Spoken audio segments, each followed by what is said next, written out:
All right, so blue-haired AP. This is, I think it's from today. I didn't see it before today, but then today I've seen it from a ton of different accounts. But Queers for Palestine blocked the road that leads out of Disney World, and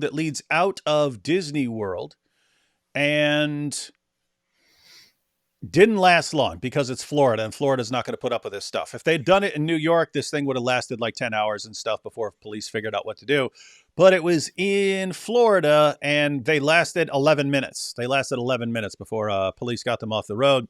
You can't tell from the video who this is. At least I didn't see. I didn't see it when I watched the video. I didn't see any signs saying Queers for Palestine or something like that. But the Florida chapter of Queers for Palestine posted afterwards that it was their people who got arrested here. So there are a bunch of these clips because lots of people were recording from different angles and stuff like that. But so I just went ahead and picked one. Here's a clip. Palestine! Free Palestine! Do you understand that? Do you know Free Palestine! Free Palestine! Free Palestine! Well, you get it? That just sounds so freaking annoying. What do you think you will achieve by doing this?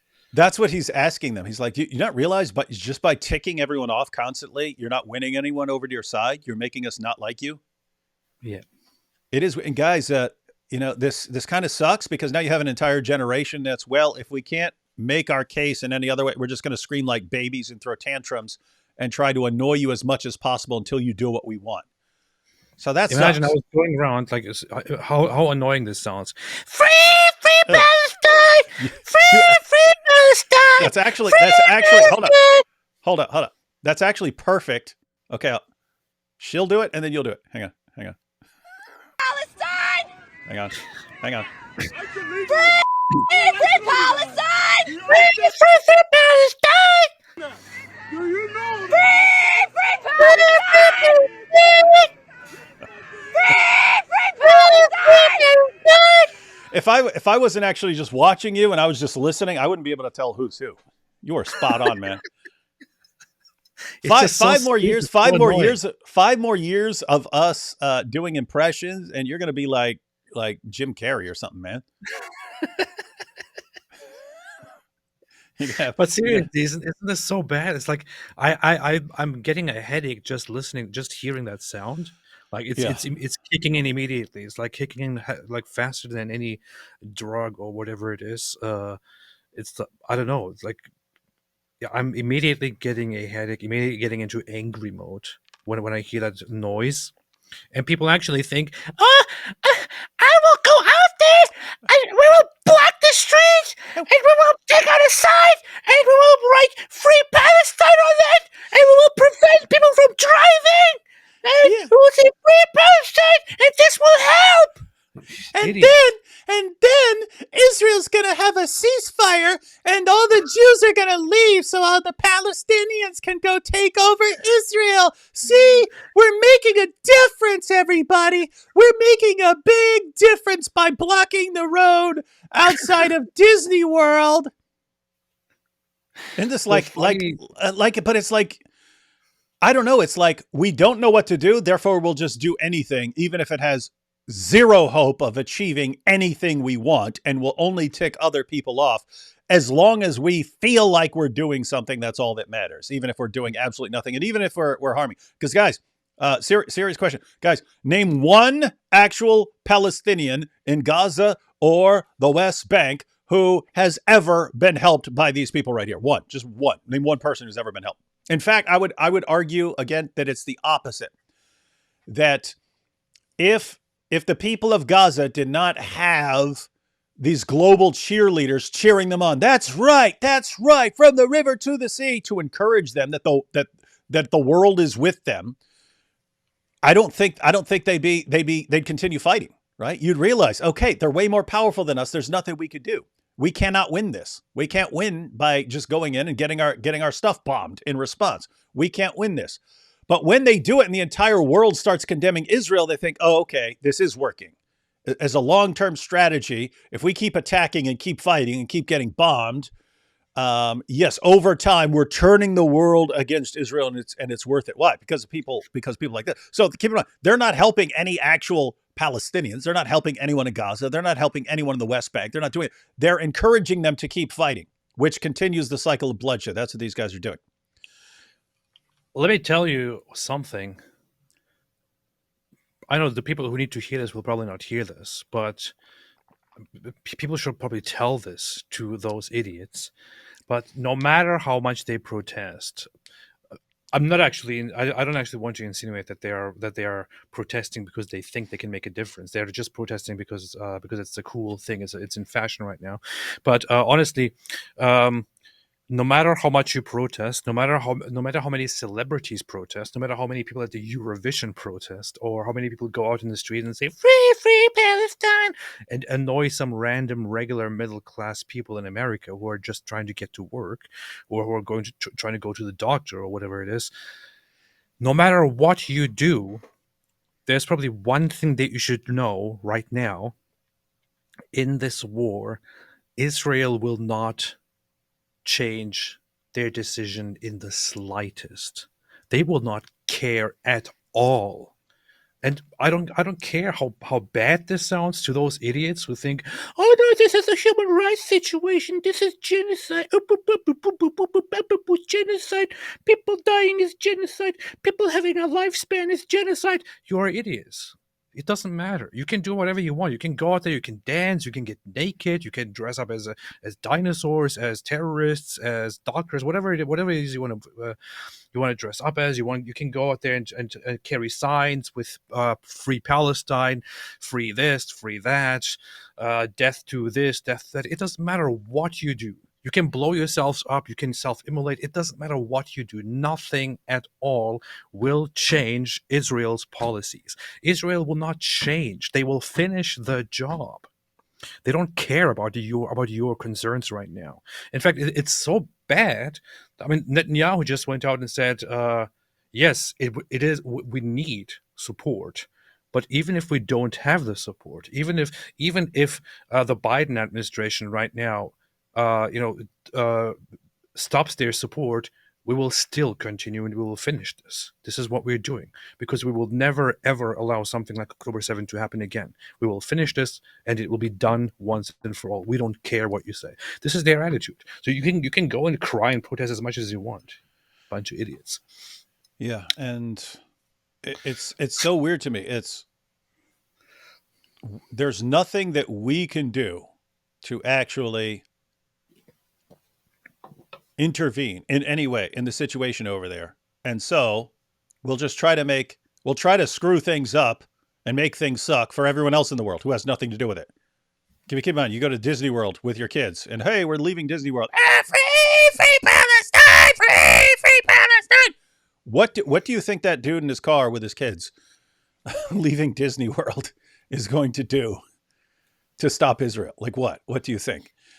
So it's just this weird situation of we can't do anything, but we still have to feel like we're doing something. So we're just going to go be annoying to everyone as much as possible.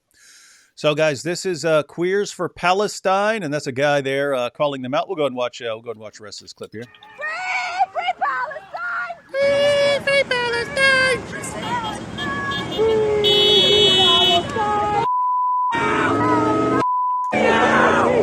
Wow. They're making a powerful case, AP. I'm starting to agree with them after seeing this. I mean, at first I was like, oh man, it really sucks that Hamas went and killed a bunch of people and then took a bunch of hostages and then ran and hid among civilians in Gaza and hid on tunnels and hospitals and everywhere else. It really sucks that happened. But Israel has to go and get rid of these guys because these guys Hamas has vowed that they're going to launch endless October 7th like terrorist attacks until Israel's completely wiped out. And so Israel just has no choice but to go after these guys. That's what I was thinking. But after seeing Queers for Palestine block the exit of Disney World, now I don't know anymore. I'm starting to think, man, we need to ceasefire, and maybe the Jews need to just leave and give everything over to Hamas because of these Queers for Palestine right here. These bunch of really super smart, super sharp people that everyone should listen to at all times. Yeah, now I suddenly think that that killing a bunch of people and torturing them and raping them isn't so bad after all. Not as bad, because I mean, Queers for Palestine, they're making a difference. They're making a difference here. Let's go ahead and let them finish here. You actually are losing people. You are losing people to your cause because of this. You get out of the Okay? road. 45,000 correct. dead. You are losing 45. people. Hey, 45,000 dead? That's even 45. above that. 45. I'm surprised you didn't say 45 million or something. 45,000 dead. 45,000 dead. That's above This even is- Hamas's numbers. Anyway. That's so insane. Hamas gives us the number 34,000 right now, and these people are going around saying 45. Not even Hamas, the terrorists themselves exaggerate this much. Yeah. And what's crazy is no matter what ridiculous number we hear, the most insanely stupid number we've ever been given is from Mohammed Hijab with his 100-to-1 ratio. The most ridiculous, like beyond anything. I mean, keep in mind. So it's possible, guys, that it's actually close to a 1-to-1 ratio, depending on the figures you use. What we were talking about yesterday on AP's channel is that people don't know the numbers now. You're not going to know until after the dust has settled, after the war is over, and you can have numbers that are not handed to you by Hamas, right? Yes. And so, but whatever numbers you go with, it's somewhere between 1-to-1 ratio, civilian to combatant ratio as far as deaths, and 2-to-1 ratio. Any of that is spectacularly good from the perspective of anyone who's familiar with urban warfare and how it actually works when you have people hiding among civilians. This is a worse scenario than any war I can think of, where the people you're fighting are trying to maximize civilian casualties on their own side, and where you have tons of civilians on that side who actually want to die. You could tell them, hey, we're about to bomb this building, get out of them. And they say, no, we prefer death if it makes you look bad. I'm not exaggerating. They say that. We have recordings of that. We just talked about that yesterday. So that is a situation where the side you're fighting against is deliberately trying to maximize the casualties of women and children to make you look bad. Horrifying situation. If you end up with something with a 1-to-1 ratio or a 2-to-1 ratio, you have been unimaginably careful in your fighting, and yet they get condemned over it. But so think between 1-to-1 and 2-to-1. Hijab was saying it's 100-to-1. That's what he went around saying. That's what he was saying in interviews. 100-to-1. It's 100-to-1. Imagine, for every one combatant they kill 100 civilians. Oh my goodness! If the trajectory continues as it is, that was where that came from. Saying if the trajectory continues as it is, they're going to have to kill 3 million Palestinians to get rid of Hamas. That number doesn't even, that shouldn't even make sense to him if he thought about it for a little bit. Yeah. It's so ridiculously stupid. It's ridiculously stupid. And here's the thing. If you have a case to be made against Israel, if you have a legitimate case that you believe is a legitimate case, a legitimate and fair case, I'm open to legitimate criticisms. Why do you constantly have to lie? Why? Yeah. It's the same thing with Islam. If you believe you have the truth and that it's Islam, why do you constantly have to lie to defend it? If you believe that Israel is wrong and that you have a clear case against them, why do you have to base your claims on lies? Why? You wouldn't need to. If you have a legitimate case, you wouldn't need to base it on lies. So you wouldn't need to go around saying this is genocide when it doesn't fit any sane person's definition of genocide ever. You wouldn't need to constantly lie. You wouldn't need to do it, but you do. Why is that? I start thinking maybe you don't have an actual case. 45,000 dead. 45,000 dead. Genocide sympathizers. Genocide sympathizers. Genocide sympathizers. Palestine. Free Palestine. You understand that? Think a little bit. You're causing people to actually. He's telling you, if you want people to actually pay attention, like actually take you seriously, stop doing this stuff. That guy's pretty based. But here's something else, AP. So again, this is Queers for Palestine.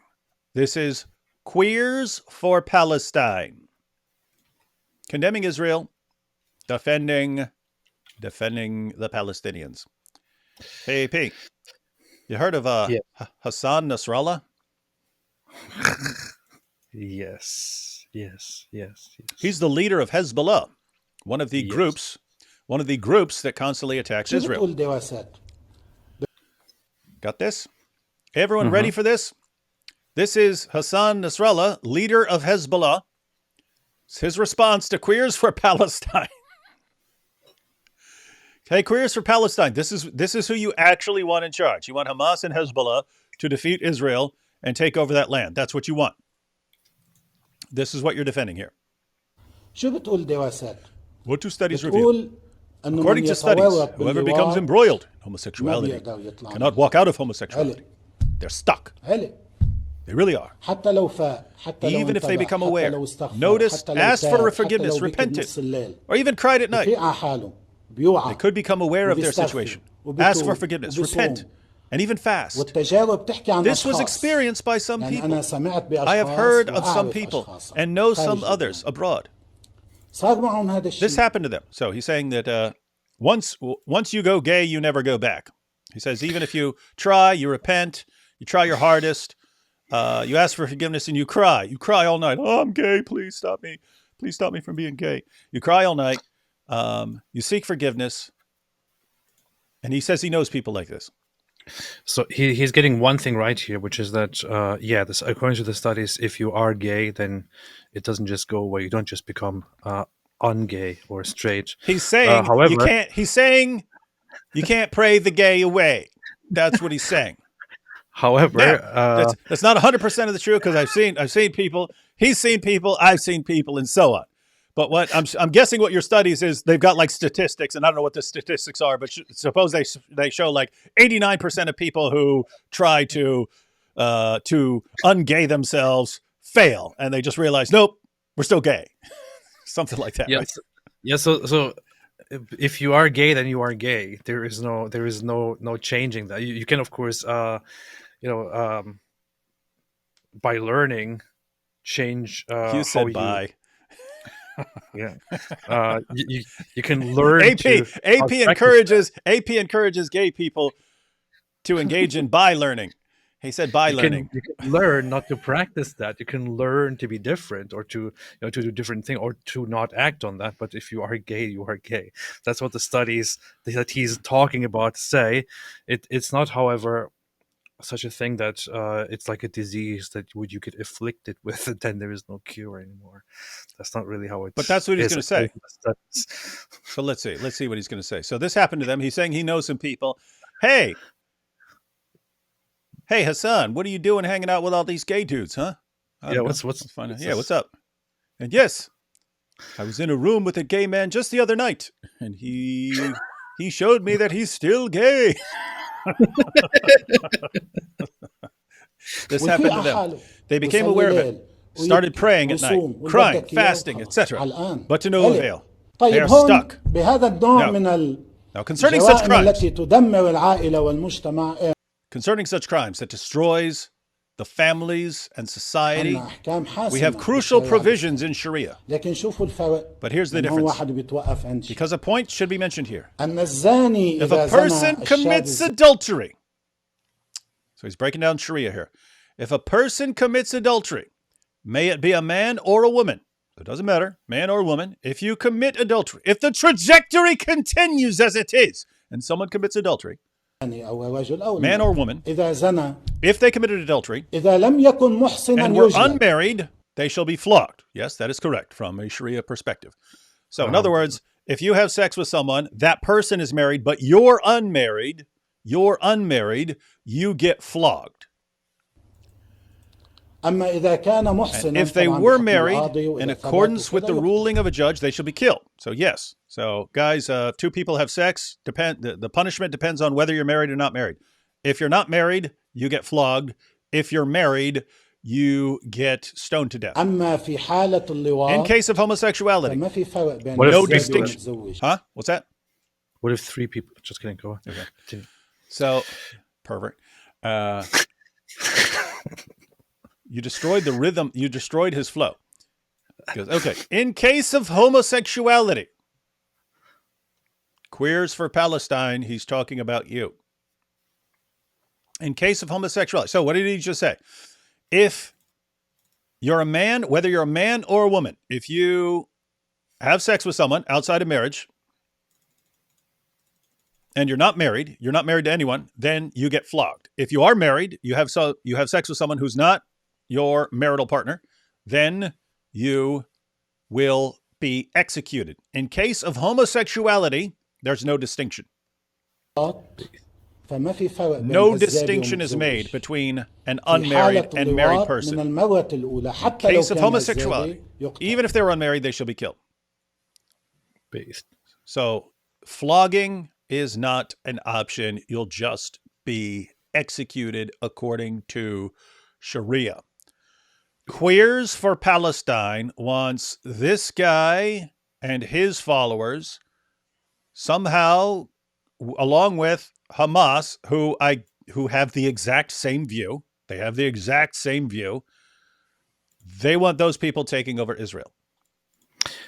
But okay, what you're not understanding, David, is that yes, they do say that gay people should be executed and that there is just no way around it, and that you should kill them.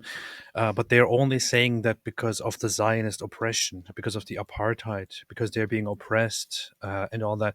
If they were not oppressed, if they were being left alone, and if there was no apartheid, if the Zionists were not keeping them in a concentration camp, then they would not be like this. They would not kill gay people anymore.